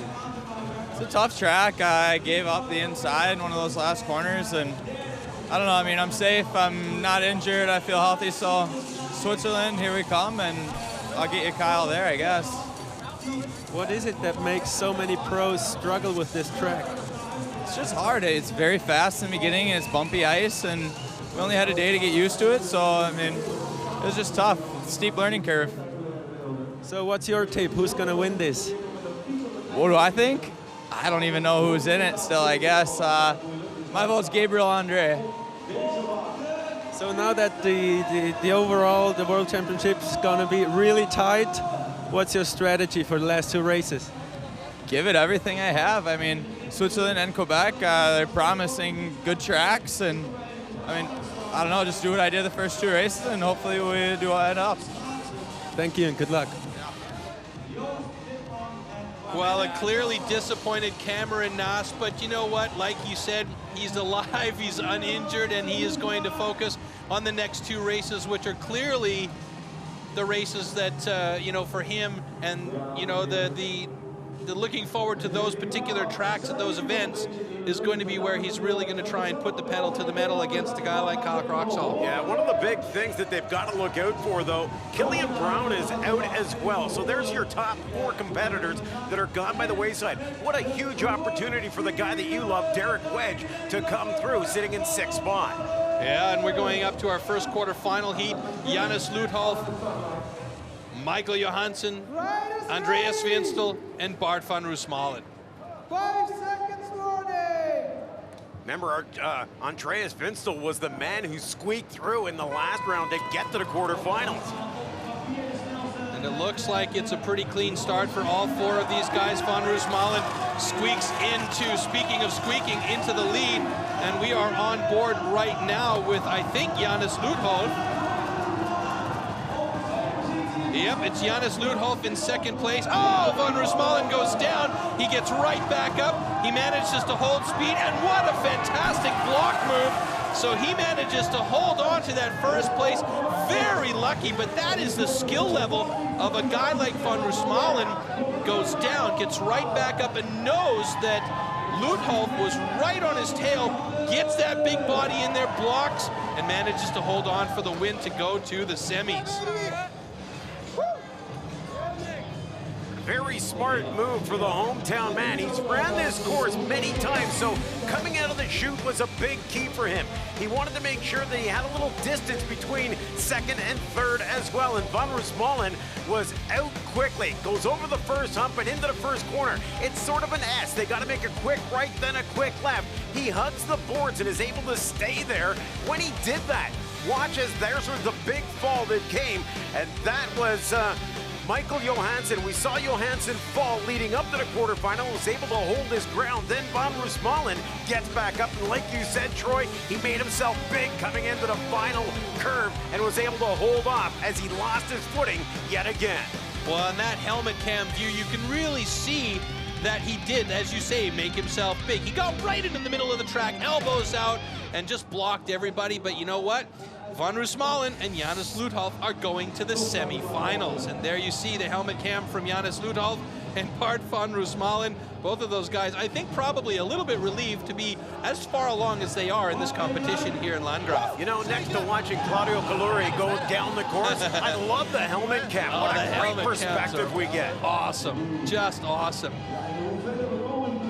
Well, we're getting closer and closer to finding out whether or not our man, my man, Derek Wedge here is going to make it in this heat. Number 2 in the quarterfinals, Fabian Mels, Manuel Meli, Derek Wedge, and Travis Nagata.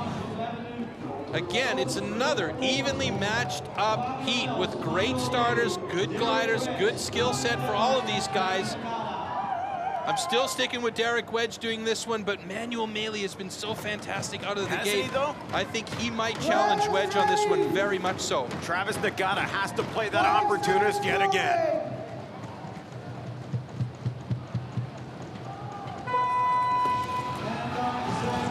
Look at this. about an even start. Derek Wedge steps off a bit, toe picks it, he is sitting back now. Oh, but a good move on the inside. He's in third place and in good position to attack. He's got to get up there. Wedge trying his hardest to get past the big body of Travis Nagata, and he does it. He squeaks by on the outside of that turn. What a fantastic move by Wedge, and it is Fabian Melz and Derek Wedge getting across that finish line. Oh, and another huge crash into the finish there. It looks like Travis Nagata caught the worst of that impact at the finish line, and I think Derek Wedge is going to make it. Derek Wedge with a tremendous burst in the final quarter to get by Travis Nagata. And not only did he take the outside line on Nagata, which is the hardest line to take, he got by Nagata, which is a pretty wide body.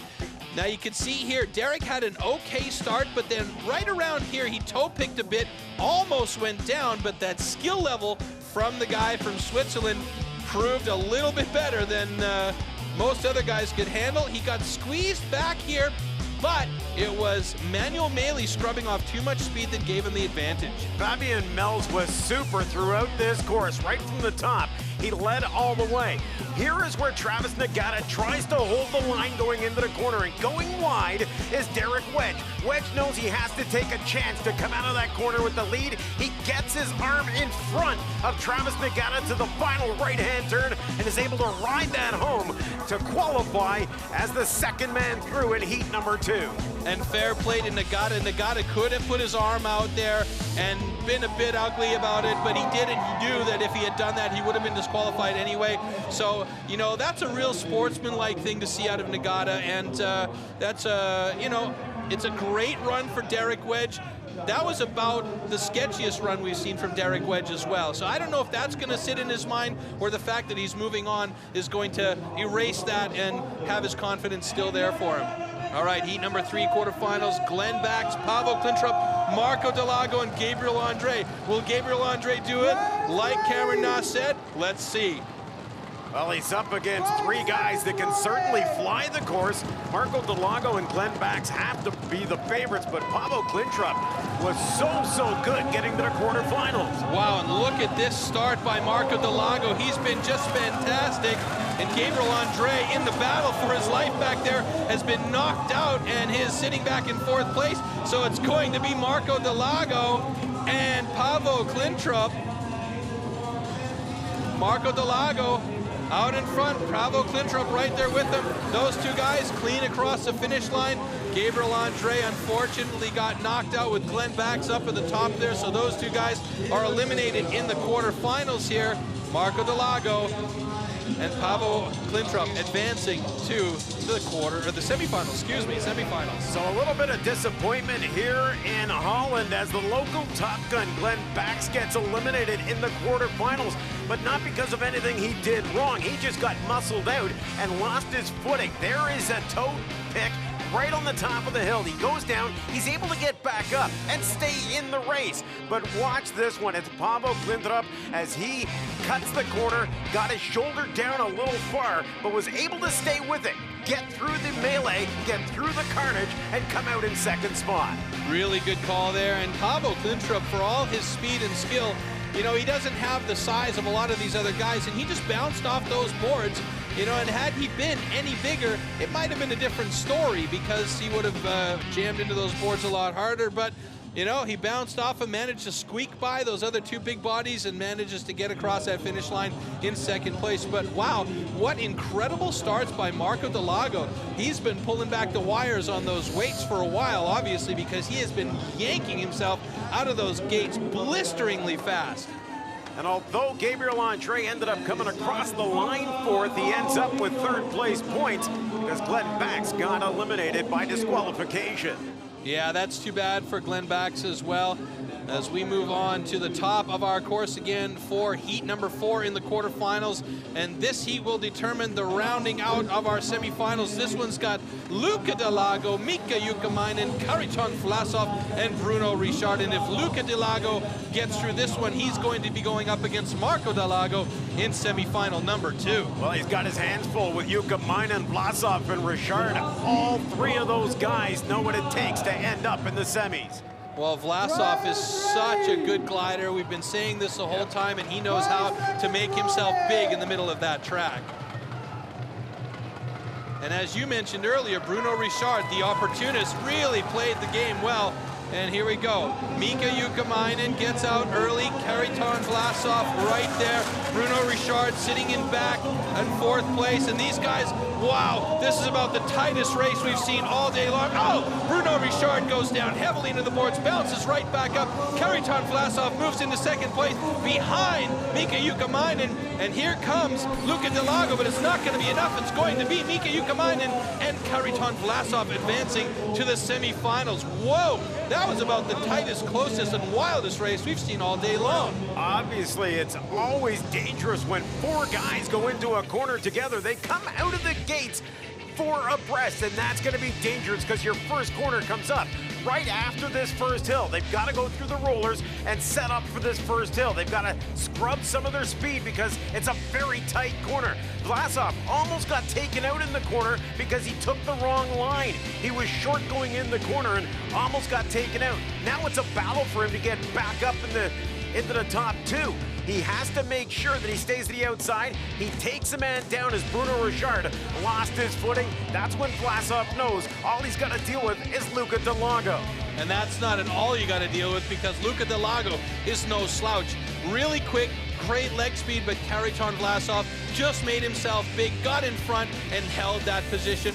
But I tell you what, Mika Jukkamainen is looking like the days of old when he was really charging hard. He is fit, he is strong, he is gliding great, and his starts have been really amazing.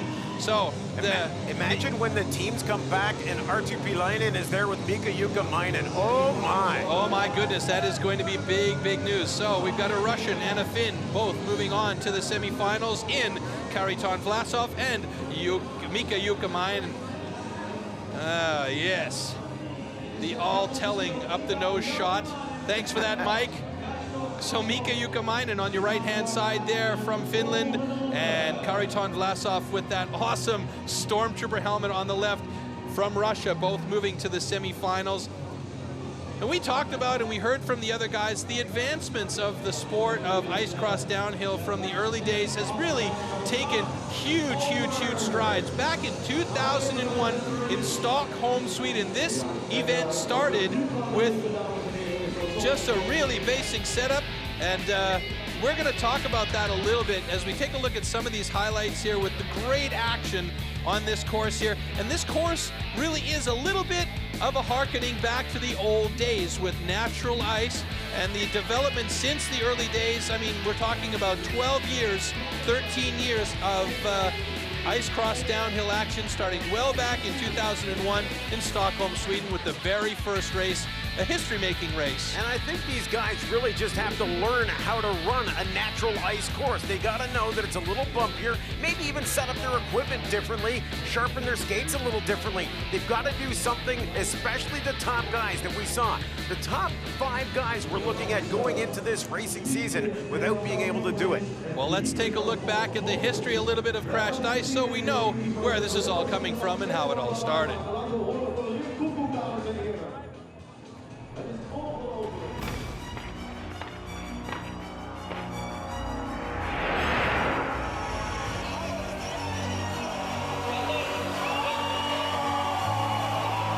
Since 2001 when Red Bull Crash Day started, there's been a lot of improvements, a lot of better tracks, more races every year, and it's getting bigger.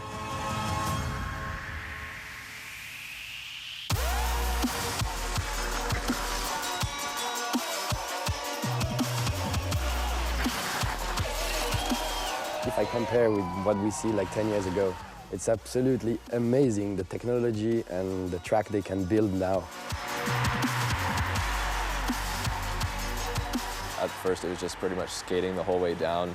Now it's huge starts, jumps, big turns, banks in the walls. I mean, the courses are advancing so much, and the competitors are getting a lot better as well.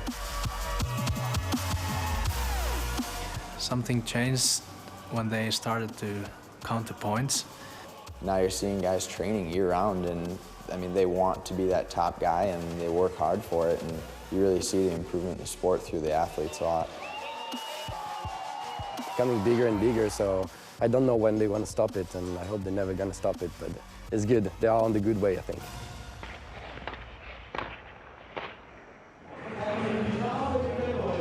Well, since 2001, this sport has been developing and charging and moving forward and advancing. The level of the tracks, the length of the tracks, the difficulty of the tracks, the technicality of the tracks, and of course, the skill, fitness level, and ability of all the skaters involved in this. And we're seeing the epitome of ice cross downhill coming into these World Championship Series in the last 3 years.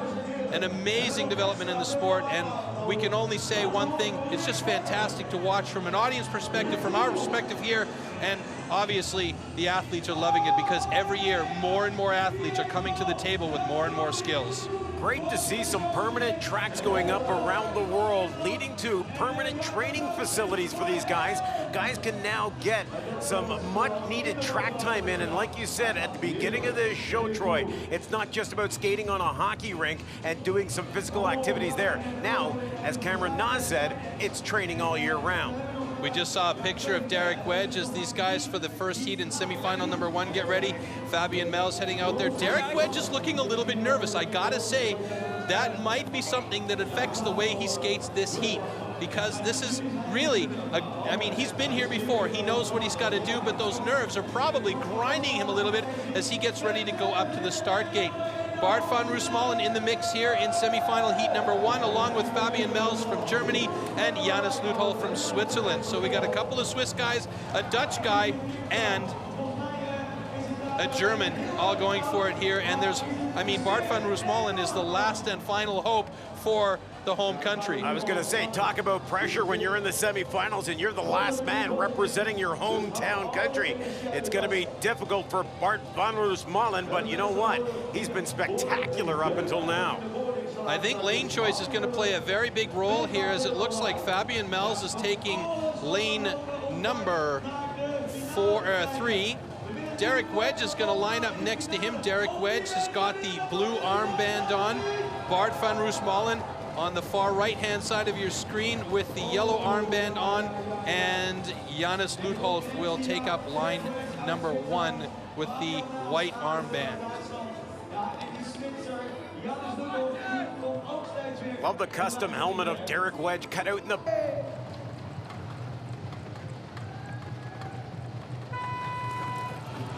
We're on board with Janus Luthol again. Derek Wedge and Janus Luthol, 1 and 2, the 2 Swiss guys playing the game with each other. Derek Wedge out in the lead. If he can hold on to this position as Janus Luthol goes down. And there is Fabian Mels in 3rd place with Bart van Roosmalen in 2nd place behind Derek Wedge. The hometown crowd is going to freak out here, Doug. And Derek Wedge is going to the final along with Bart van Roosmalen. Wow! What a fantastic finish for those 2 guys. A great start for Derek Wedge, who I have to admit looked really nervous before going out to the start area here. And Bart van Roosmalen, avoiding the crash of Janus Luthol, gets into 2nd place behind Wedge, and those guys go to the final. Wow! Here is a huge opportunity for Derek Wedge. Let's watch this again. Derek Wedge does it. He takes all that energy you talked about and he turns it into a positive. He knows he's got the drive. He knows he's one of the best jumpers in the game. So he takes that, he cuts the corner perfectly. Van Roosmalen's in 4th spot right about now, but he sees the carnage coming in front of him because Fabian Mels is trying to cut that corner. He takes out Janus Luthol, and that allows Derek Wedge to lead the way for Bart van Roosmalen to take his hometown country into the finals. And I tell you what, we talk about this all the time. Anything can happen in ice cross downhill, and we've just witnessed it right here. Bart van Roosmalen dead last in this heat, and an opportunity that we thought might have been lost for him to go to the final. Avoids the carnage of Fabian Mels and Janus Luthol falling down. Moves into 2nd place behind Derek Wedge, and boom, there you go. The Netherlands is in a final. Look at the elation on Derek Wedge coming across the finish line. Well, right now, Derek Wedge just doesn't care about anything else other than the knowledge that he is going to the final. Worst case scenario for Derek Wedge, he gets 4th place and some really good points. I think when he moves to the final, his last thing on his mind is going to be 4th place. Derek Wedge has been so aggressive. You're right, he looked nervous in the gate to start, but I think he turned that nervous energy into a positive coming out of the gate. Absolutely correct, Doug. I think there's no better way to say it than he took that energy and focused it down that slope and did what he needed to do to get into the final, and I think that same thing is going to happen when he blocks himself up for the final race of the day. But we're not there yet. We've got one more to go with Mika Jukkamainen, Paavo Klintrop, Kariton Vlasov, and Marco Delago. After watching the heats up to this point and watching how incredibly fast Marco Delago has come out of that gate, I really have to say, if he can get out of the gate as fast as he did in all the other times, I'm going to give this heat to Marco Delago. I love the way Mika Jukkamainen has been flying down the course here today. I'm not saying he's going to win this heat, but I am saying I think he's going to be in the top 2 qualifying. Jukkamainen has had the knack for getting the shoulders and getting out in front of the guys in 2nd, 3rd, and 4th spot. Yeah, but let's not forget, Paavo Klintrop is in the mix here as well, and Paavo is a really good starter. In fact, of this quadruple heat up there, I think Paavo Klintrop is probably the best starter, but we haven't seen him go up against Marco Delago yet. You know what? We haven't even mentioned Kariton Vlasov, and it's not anything against him, but it's just when you look at this this quad guys going up there, it's going to be very difficult for Kariton Vlasov to stay in the top 2. Well, Kariton Vlasov, as we've been saying all day, is a great glider, can get that body big in front of the other skaters, but he needs to get out there first, and that's where he suffers in this lineup a bit. Kariton doesn't have the leg speed that the other guys like Marco Delago or Paavo Klintrop do. I mean, these guys have quick feet, and Kariton Vlasov is a power skater. He needs those big strides to get that position out in front and make that blocking move. I don't know. This is such a fast course, though. Yeah. It's such a fast course. All he needs to do is get out in front just to maintain that position. Yeah, but he's got to get that glide position. And I mean, Kariton Vlasov, nothing against him, like you said, is a fantastic competitor, a really great skater. But the leg speed, in my opinion, for him is just missing up against a guy like Paavo Klintrop. He's small, he's quick, he's shifty.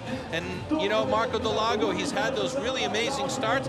This is the one thing I'm really looking forward to watching, is this head-to-head battle of starts between Marco Delago and Paavo Klintrop. Both of these guys are quick out the gate. You know what, it sounds like we're setting this up, that there's going to be a big carnage melee somewhere along the course, and somebody's going to squeak out of there. It feels like it's got that feeling to this race so far, and we're still up in the start gates. Yeah, that's true, you know. But look at this. We've got the 2 Finnish guys sitting next to each other in the middle 2 gates, gates 2 and 3.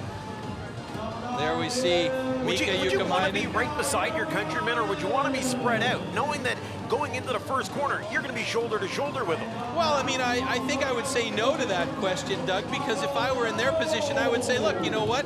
I want to have a lane where we can squeeze somebody out and get ourselves into a better position. But, you know, who knows? They might think about going to the outside, avoiding each other, blocking the other 2 guys that are on the outside. Let's see how it goes when this heat comes down the track. Do you work as a team, or do you work solo in a semifinal? Look at Kariton Vlasov. Look at this whole heat, shoulder to shoulder out the gate. But there is Paavo Klintrop with the early lead. Marco Delago slips in right behind him. Vlasov sitting in 3rd place. This is where the glide is going to play a big role. Paavo Klintrop out in front. Vlasov pushing hard to try and catch up Delago, going hard around the outside. Oh, he has a problem, goes down, and it is going to be Delago and Klintrop going to the final. Kariton Vlasov made a run for it at the end, and really that extra speed caused him to lose an edge. And it's going to be Marco Delago and Paavo Klintrop going on to the final. Marco Delago didn't have the start that I thought he would have there, but he really squeezed in beautifully along the line and kept a really good line to stay with Paavo Klimtrup from top to bottom. Paavo Klimtrup was undoubtedly the fastest guy out of the game, but I got to tell you, down that first downhill, it looked like they were all shoulder to shoulder, but you could see Paavo Klimtrup was just the tiniest bit ahead. You almost have to have that one shoulder out in front going into the first corner to be successful. And Paavo Klimtrup out of the gate sees that everybody is shoulder to shoulder. A quick look to the left, a quick peek to the right, over the first hill, and he knows right now I've got to be in that corner and come out of that corner in first spot, or I may not come out of that corner. And this is when he scrubs the speed and makes that hard right-hand turn with Kariton Vlasov hot on his heels. But it's Paavo Klimtrup leading the way coming out of the corner, and that's when he started to take over. And he scrubbed that speed excellent. I mean, he didn't jump it and try to scrub it. He sucked up that roller, put the blades down, scrubbed some speed, and then actually forced Kariton Vlasov to give him a push forward, and that propelled him ahead. And that was the opportunity there. Kariton Vlasov gets slowed down. Marco Delago slips in there behind Klimtrup, and there you go. You've got your two guys from heat number 2 in the semifinals moving on to the next round. This is where Kariton Vlasov tried to get that extra move to slide across the finish line in second spot, but he's unable to do so. Now, once again, we usually are counting the feet first. It's the feet that count going across the finish line, but because of the tightness of this track and the very short finish bell, they changed it to hips first so that the guys would avoid going down so often, because it's a really, really short finish area. So you got to go through backwards. Yeah, that's right. Butt first. So Paavo Klimtrup, Marco Delago round out our final. That is going to be a fantastic final. Derek Wedge, Bart van Roosmalen, Paavo Klimtrup, and Marco Delago is your final lineup. Speaking of Derek Wedge, he's in a good position here to make me right this weekend. I hope he does, and we're going to hear from Derek Wedge right now.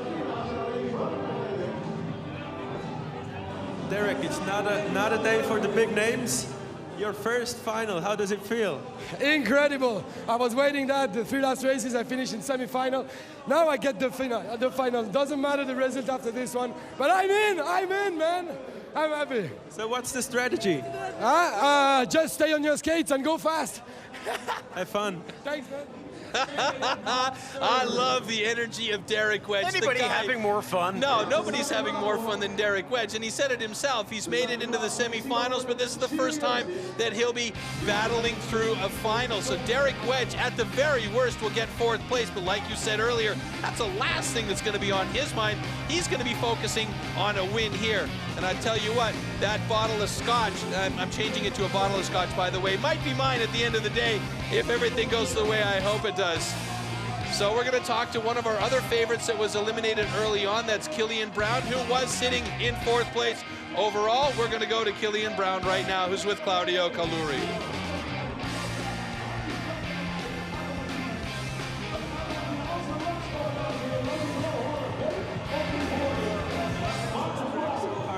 For you guys? It's a really hard track, it's really short, and the ice is not really good. This makes so hard for us, for the good riders, for Kyle, Scott, me, and that horse. And a lot of big names are out now, and now it's going to final. So we have 2 completely different tracks coming up in Lausanne and Quebec. What's your plan there? The plan is totally to win, but it's going to be really hard. A lot of pressure is on me in my home country in Lausanne, but I want to give my best or a little bit more, and in Quebec also. So who would you put your money on in the finals now? I hope Derek wins because he's a Swiss people, but I think Paavo is in a really good condition, and I think I would put my money on him. Thank you.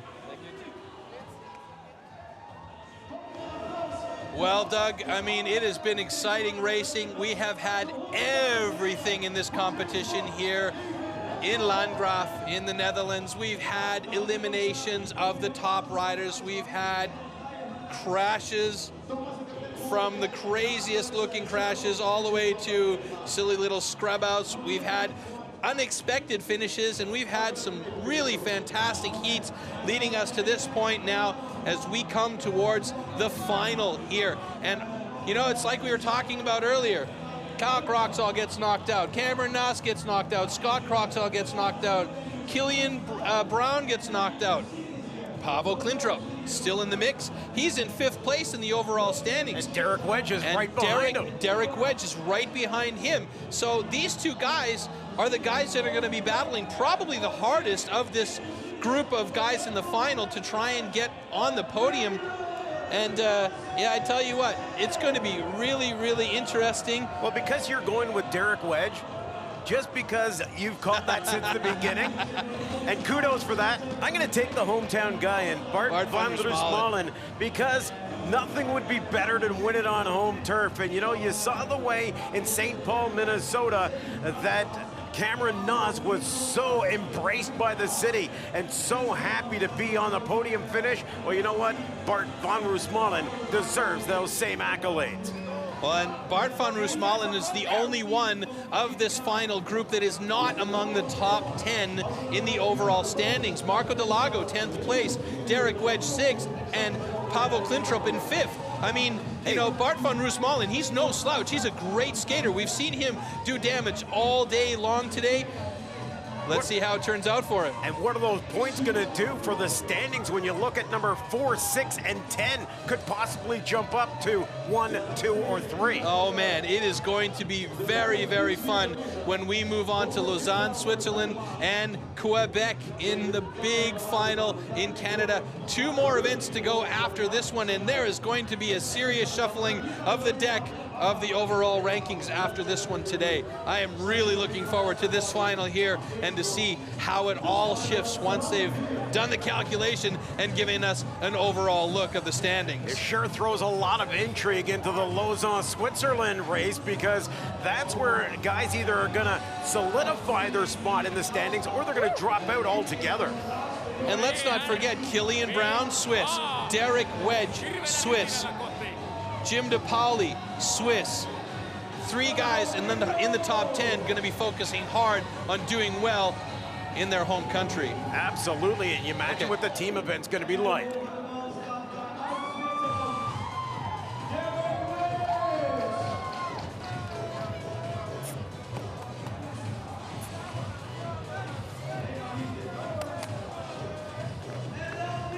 I bring Netherlands to the top. It's peak time, peak time.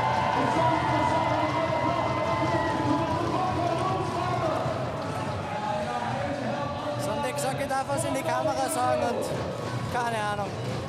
Fahren wir einfach, oder? Besser.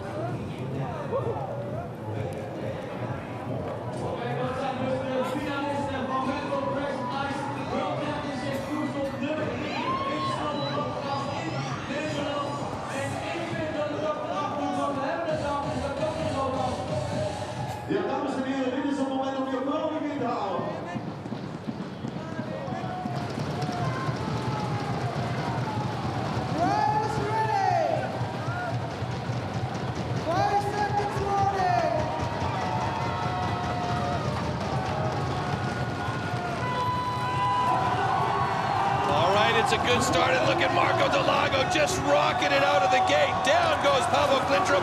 Bart van Roosmalen goes around the outside edge. Derek Wedge sitting in 3rd place. Marco Delago, holy smokes. Oh, look at this. Down goes van Roosmalen. Here comes Derek Wedge. Marco Delago goes down. Derek Wedge around the outside. Oh, Derek Wedge is going to win his first ever ice cross downhill here in Landgraaf, Switzerland. Oh my goodness, what a chaotic race. What a chaotic race, Doug. That was incredible. Derek Wedge avoids all the carnage on the way down the hill. 3 different falls on the way down the hill. He was inside, outside, around everyone, and eventually across the finish line first.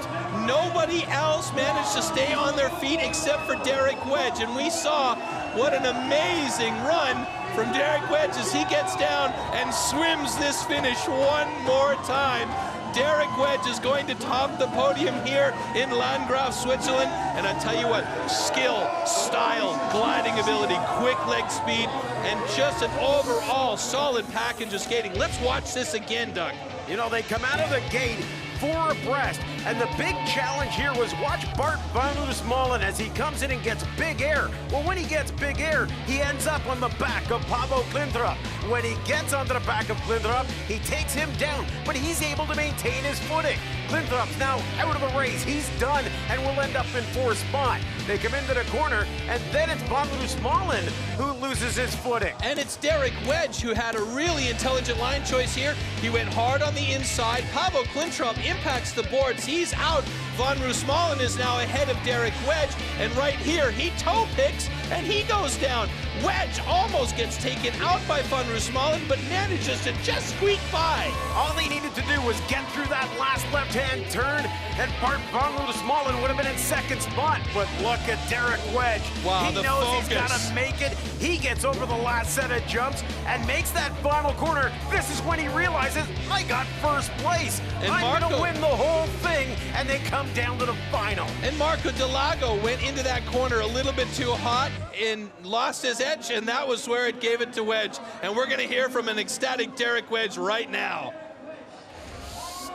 Derek, first win for a Swiss guy. If this morning somebody told you that, would you have believed it? I can't hear you. Tell me again. You're the first Swiss guy to win a race. If this morning somebody told you that, would you have believed him? That I could do it, for sure, yeah! You're now in for the race for the World Championships. What's the plan? Yeah, I was not expecting that, so I don't know what to say. I'm just surprised, excited, happy, everything at the same time with a high adrenaline. So thanks to everyone for everything, yeah! Thank you. Wow, I mean, Derek Wedge, I'm sorry, I can't hear that. Tell me again that I've won? That's awesome. Swimming across the finish line, Derek Wedge. And you know what? You know how well liked he is?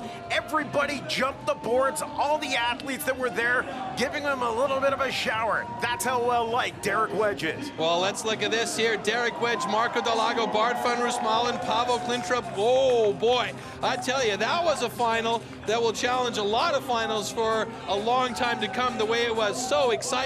Derek Wedge taking the top spot with Delago in 2nd. Bart van Roosmalen will be the other guy on the podium today in 3rd place. I mean, the local fans cannot be disappointed at how well their local hero did. And coming onto the 3rd place in the podium, bronze medal here at the World Championship stop in Landgraaf. Not bad at all. He didn't make the finals, but Fabian Mels picks up some much-needed points, coming in 5th spot. And the Delago brothers, boy, finishing top 10 for both of them. A great job there. Yeah, exciting racing today, and I mean, wow. How happy is Derek Wedge? And the fact that I called that earlier on, I'm pretty pleased with myself too. It doesn't happen very often, but this time around, I made the call, and I'm pretty pleased about the way it went. Don't hurt yourself patting yourself on the back, partner. Hey, when you get a chance to, you might as well. Yeah, absolutely. Great job from Derek Wedge. Oh my, we called about it as opportunistic for a lot of the riders here would be able to stay away from the carnage, and Derek Wedge did that in the final and cruised on to victory. All right, here we go. 3rd place on the podium here in Landgraaf. Bart van Roosmalen, the hometown hero. Everybody will be very excited about that result for the Dutchman. 2nd place, Marco Delago. I gotta tell you, Marco Delago was, for me, the surprising competitor here with the amount of speed that he came out of that gate with. 2nd place, the silver medal for him here in Landgraaf. He is pleased with himself, and so he should be. But the man everybody will be talking about for the next while is the guy that has been quietly clawing his way up the overall standings, and he is now winning his 1st event, and it's the first time ever a Swissman will top the podium at an ice cross downhill. Derek Wedge, your winner here in Landgraaf in the Netherlands.